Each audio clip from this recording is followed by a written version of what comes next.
Welcome back. It's been a while, hasn't it? Right, we've got a lot to talk about. So I've decided over the past however many months that I've been off camera and mainly just pushing photos every now and then on Instagram to make a lot of changes to this car. And that's not a bad thing. That's not a case of cutting corners, it's the opposite.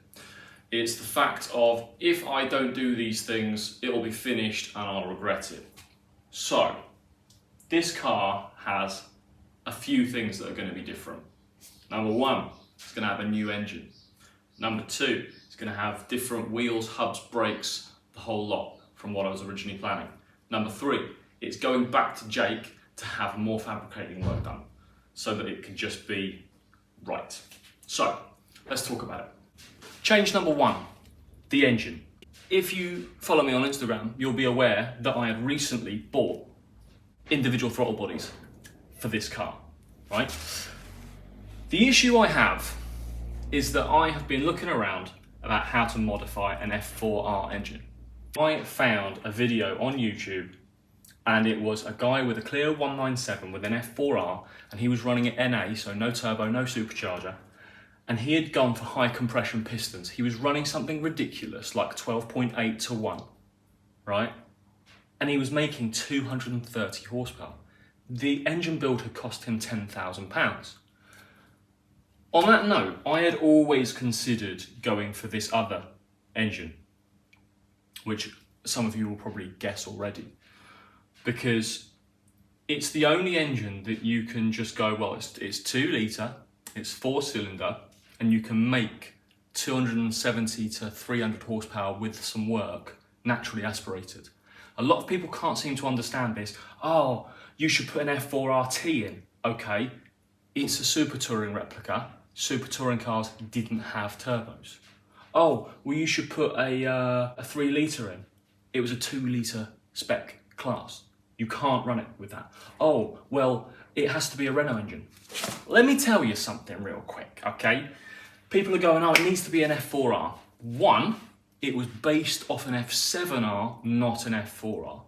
Also, Renault didn't build the engine. Sedimo in Magny-Cours, France, built the engine. So it's not very Renault-esque. It's not the same thing. And if you've seen one of these Super Tourers up close, you'll know there is nothing of the original car on these builds, apart from some of the shell. The whole like win on Sunday, sell on Monday was an illusion. You weren't buying the same car. So on that basis, this is gone. See you later. And in its place, we've got something really special. So the secret's out. K20. That's a K20A4. This is a K20A2. That's out of a Honda CR-V. I picked that engine up for 50 quid. And this is where the idea sort of started, because I thought, okay, well, I've got a valve cover. The block's mostly the same. The sump is steel, so if I need to cut into it, it doesn't matter. Whereas the A2 one, it's aluminium. This is worth its weight in gold alone. I could take some bits off it and make my money back. Then, if anybody's watched the channel for the last few years, they'll be aware that I had a Dodge Ram. I couldn't get rid of the Dodge Ram. It was just too much hassle to get it finished and get this going at the same time. So I decided to sell it as was, and somebody offered me a Toyota Sora. Fantastic, but I didn't want a Toyota Sora, especially bearing in mind, there's a pile of parts over here. It was a project, right? So I decided that I was going to take it in part exchange, but I was going to sell the parts. The parts, they're only as good as the buyer that comes along. And it had a 2JZ block, which is great, but it needed some work. And somebody had come along and said, why not I give you 500 quid for the 2JZ block and a K20A2? And I was like, oh, okay. So here we are. I've got 2 K20s. This is the one that's going to go in. I've taken the sump off this one. I've got a spare valve cover. It's got Honda written on it. It's not going to have Honda written on it when we're finished. I've got a plan, okay? But this is what's going in. These are 197, 198 horsepower factory. You can make 230 horsepower by changing things like the intake manifold and the exhaust. If you put cams on this, like for example drag cartel cams, and you put on, or Tomite cams, and you put on individual throttle bodies, and you put a standalone ECU, and you up the fuel pressure, and you put a really good flowy exhaust on, this will make 275 horsepower. That's close to super touring territory, and that's why this is going in. And for all of you people that don't like it, you can suck it, because this is going to be so much faster. And theoretically, imagine this, right? I spend all that time and all that money, and I build a car with an F4R, I keep all the Renault enthusiasts pleased, and I go to my first track day, and a bone stock EP3 Type R goes past me on the straight. So, this is what we're doing, and that's final. The next thing we're doing is we're switching from the original factory 4x100 stub pattern, and we're changing to an also factory but upgrade 5x108 stub pattern. Here's the reason. Okay, first of all, in the 90s, the majority of cars that ran a 4x100 star pattern were hatchbacks, and as a result, in the 90s, the majority of wheels were a 17-inch or smaller. Therefore, finding an 18-inch or a 19-inch is incredibly difficult. These 18s in a 4x100 are incredibly rare. 2 of them are 8-inch wide and 2 of them are 9. I can't use the 9s, so I need to find another 2. Therefore, these are only good for mock-up on one side. If you've seen the photos and you go, those wheels look nice, I've put the 2 8s on one side, and on the opposite side, it's running steel wheels. They don't fit.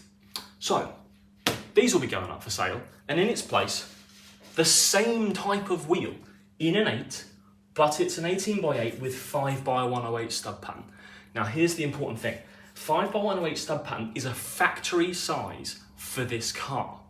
It's a factory size on the V6, so you can get parts. I've got new hubs for it, front and rear, and I'm going to do the conversion. I'm going to change to a stud conversion as well. And what this allows, if any of you know about 5x108 stud pattern, it's Ford fitment. What this allows is Ford brakes. These are 350mm discs. They are vented, they are drilled, they are grooved, and they are off a Mark III Focus RS. I can run enormous brakes on a standard fitment hub without having to do any special stuff. I've already, off camera, done one of them. I'll do an episode later with the other one. But here we are. We've got an upgrade on factory parts, allowing me bigger wheels, because 5x108s you can buy 20s if you wanted to. I'm not gonna, obviously. But it gives me all this option for brake discs. Not to mention, if I need new brake discs, it's a new car, not an old car. Stuff for this car are slowly becoming obsolete. Mark III Focus RS brakes will be available for a long time. The Mark III Focus RS is at oldest, like 8 years old. No brainer, isn't it? The final change we're making is that we're going to be doing fabricating. We're going to be doing fabricating because there's a few reasons. One, off camera, I've already done some of the rear hub work and I've put the new wheels on, and if it's going to run as low as it wants to be running, I need to tub the rear.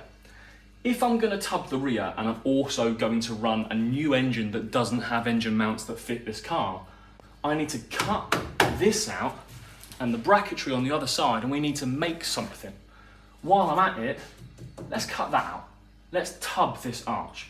Tubbing basically is where you cut out this straight bit here and you put a large tubbed curved part, and that gives you loads of clearance inside.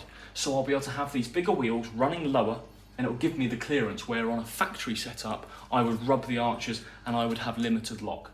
So on that note, this is going to get removed. On the opposite side, the gearbox mount and battery tray is going to get removed. We're going to remove a load of metal here, tub it this way so it's nice and big, and we're going to weld up new engine mounts and gearbox mounts and a stabilizer mount down the back. And as a result, we're going to have an engine bay that suits the lowered aesthetic. It allows me to run a large amount of lock at that height, and it allows me to run the engine that I need to run. So for me, that's a no-brainer. So guys, apologies that it's been so long. If you do want to keep more up to date with what I'm doing, I post an awful lot of stuff on Instagram, little updates here and there, so you won't stay in the dark about what's going on in future. Those of you who have continued to watch on YouTube, I apologise for the delay, but there has been an awful lot of stuff in the works behind the scenes. I'm sure you can understand, this stuff is not cheap.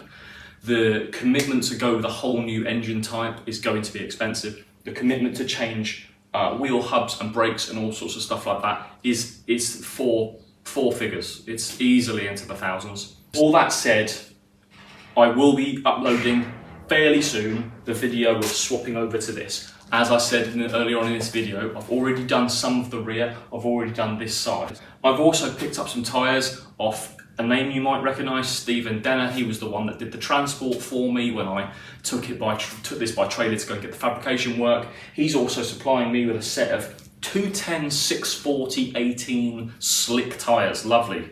That said, be excited, I suppose, if you like, for the future, because there's going to be an episode on the hubs. There's going to be an episode on tubbing, there's going to be a K20 going in, which means I'm going to be running big power, which means I'm going to be doing custom engine looms, standalone ECU. I'm going to run probably a PDM, power distribution module, so I'm going to have no fuses, no relays. I'm probably going to run a data logger. I'm probably going to go down all that route, and I'm going to learn a ton of things along the way. And it's just more episodes for you. It's going to add £5,000, £7,000 to the build. But of course it is, because that's what I do, right? I get halfway through something and I go, no, this isn't good enough. It's something in my brain that goes, you've got to do this right. Thank you very much for watching. Get over to @ChrisTheCarBuilder on Instagram if you're not already subscribed, because that's where you'll get the majority of updates, story posts, memes, whatever it is that I decide to post on that day. And you'll get more in the way of updates. That said, guys, thanks for watching. Sorry it's been such a long time. The future episodes will be more than once every 6 months, I promise. And I'll see you later.